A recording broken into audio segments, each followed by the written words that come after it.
खुदावंद यीशु के ज़िंदा अज़ीम और जलाली नाम में आप सबको सलाम। मैं खुदा की खादमा एस्टर नदीम बरकत आज आप सबके सामने खुदा की खिदमत के लिए हाजिर हुई हूँ। मेरे अज़ीज़ों, मेरा दिल खुदा की ज़ुरी में शुक्रगुजारी से भरा है, क्योंकि खुदा जो है वो अपने कलाम के मुताबिक बनी नौ इंसान की सोबत में रहना पसंद करता है, और जो उसकी सोबत में रहता है वो उसके साथ एक रूह है। और यकीनन खुदावंद लश्करों के खुदा के रूह ने हमें बनाया, और कादर मुतलिक का दम जो है वो हमें ज़िंदगी बख्शता है मेरे अज़ीज़ों, और उसी की मर्ज़ी जो है हमारी ज़िंदगियों में पूरी होती है। आज मैं कज़ात में पढ़ रही थी समसून के बारे में। बहुत दफ़ा बचपन से लेकर आज तक उसके बारे में जो है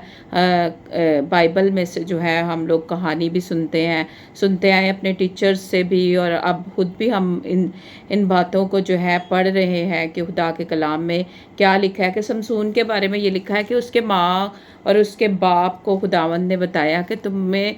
तुम्हारे घर में एक नज़ीर पैदा होगा जो बहुत से इसराइलियों को जो है वो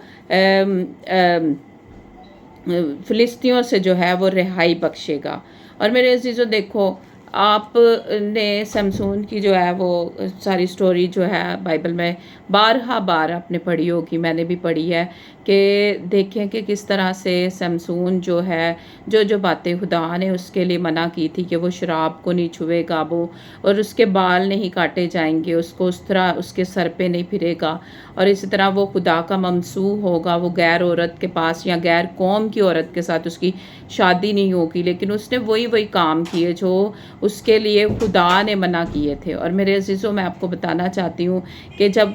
सब कुछ ऐसा हुआ और समसून को दलाला से मोहब्बत हुई, तो फ़िलिस्तियों का ये एक बहुत बड़ा वार था उसके लिए कि वो पूछें कि क्या वजह है इसकी ताकत की। और जब उनको ताकत की वजह पता चली फ़िलिस्तियों को, तो समसून को उन्होंने गिराने की कोशिश की और उसके बाल काट दिए और उसकी आंखें निकाल दी मेरे अज़ीज़ों। लेकिन मेरे अज़ीज़ों, मैं आपको एक बात बताना चाहती हूँ, आप में से जितने भी लोग खुदा के चुने हुए हो, आप जहाँ मर्ज़ी भाग जाएं, जिस मर्ज़ी रो को चले जाएं, जिस मर्ज़ी साइड को चले जाएं, जो कुछ मर्ज़ी कर लें, लेकिन खुदा ने अगर आपको अपने लिए चुना है तो खुदा की वो मर्ज़ी जो आपके लिए रखता है खुदा पूरी करता है मेरे अज़ीज़ों। और इसी तरह से खुदा ने समसून के लिए भी अपनी मर्ज़ी को पूरा किया कि जब वो, मैं आखिरी बाब जो है, आखिरी 16 बाब, कज़ात 16 बाब और उसकी मैं 28 आयत से जो है थोड़ा सा बस आपके सामने तिलावत करूँगी। तब समसून ने खुदावंद से फरियाद की और कहा, आए मालिक खुदावंद, मैं तेरी मिन्नत करता हूँ कि मुझे याद कर, और मैं तेरी मिन्नत करता हूँ आए खुदावंद फ़कत इस दफ़ा, और तू मुझे ज़ोर बख्श ताकि मैं यकबारगी फ़िलिस्तियों से अपनी दोनों आँखों का बदला लूँ। और समसून ने दोनों दरमियानी सतूनों को जिन पर घर कायम था पकड़कर, एक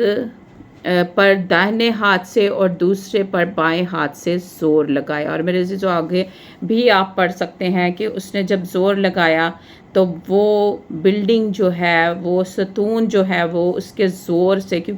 चूँकि उसने खुदावंद से दुआ की और उसने अपने गुनाहों की माफ़ी भी मांगी खुदा के हुज़ूरी में, और खुदा ने उसको माफ़ भी कर दिया। अगर खुदा उसको माफ़ ना करता तो कभी भी उसके अंदर दोबारा से वो ताकत ना आती जो पहले थी, जो खुदा ने उसके अंदर रखी हुई थी। और मेरे अज़ीज़ों, वो ताकत उसके अंदर आई और उसने उन दोनों सतूनों को गिरा दिया। और खुदा का मकसद जो फ़िलिस्तियों के, इसराइलियों के लिए था, फ़िलिस्तियों के बारे में कि फ़िलिस्तियों से वो उनको रिहाई देगा, खुदा ने उस मकसद को समसून के थ्रू एंड में हम देखते हैं कि खुदा पूरा कर रहा है। कि वो सारी बिल्डिंग जो सतून पे खड़ी थी, उसने सतूनों को जो है वो पकड़ा, और उस सारी बिल्डिंग के नीचे जितने भी फ़िलिस्ती थे वो उसके नीचे दब के मर गए। मेरे अज़ीज़ों, मैं आपको बताना चाहती हूँ कि खुदा जो है अपने लोगों को जो है वो जिस मकसद के लिए भी मैं आई हूँ, जिस मकसद के लिए खुदा ने वो मकसद मेरी ज़िंदगी से پورا کرنا ہے. میں خدا کی خدمت کے لیے اگر چنی گئی ہوں تو خدا مجھ سے اپنی خدمت ہی لے گا. اگر آپ خدا کی خدمت سے بھاگ رہے ہیں، آپ کو پتہ ہے کہ آپ کے لیے خدا نے کلام کیا کہ آپ نے خدا کی خدمت کرنے، تو آپ بجائے اس کے کہ آپ سمسون کی طرح یا یونا نبی کی طرح آپ ٹھوکریں کھا کر، آپ ذلیل ہو کر خدا کی حضوری میں آئے، آپ اس سے پہلے ہی اپنے آپ کو خدا کی حضوری میں سرنڈر کر لیں اور خداوند سے کہیں کہ خداوند تو ہمیں بتا کہ ہم کس طرح سے ہم تیری خدمت کریں، اور خداوند آپ کو اویئرنس بخشے گا. خداوند اس کلام کے وسیلہ سے آپ سب کو برکت دے. خداوند آپ سب کو آپ کے گھروں میں سلامت رکھے اور خوش رکھے. آمین.